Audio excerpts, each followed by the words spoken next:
আসসালামু আলাইকুম প্রিয় বন্ধুরা। তো আমাদের নদীর পাড়ে ব্লকের কাজ চলতেছে, নদী ভাঙার। তো অনেকটা জায়গা ভেঙে গেছে, তো এখন কাজ চলমান।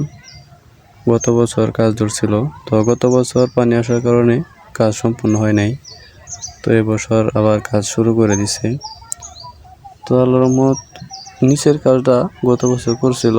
তো এই যে এখন সাদা যে দেখা যাচ্ছে সাদা যে পর্যন্ত, তো এই জায়গা থেকে এখন কাজ শুরু করছে। তো কাজ মোটামুটি আগায় ফেলছে। ওই যে মানুষ দেখা যায়, তো ওই যে তারা কাজ করে আবার নিয়ে যেতেছে।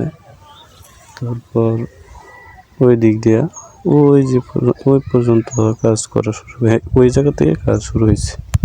তো প্রিয় বন্ধুরা, তো কাজ সম্পূর্ণ হলে আবার ভিডিও দেব। তো এই পর্যন্তই। তো সবাই ভালো থাকবেন, সুস্থ থাকবেন। ধন্যবাদ সকলকেই। আসসালামু আলাইকুম।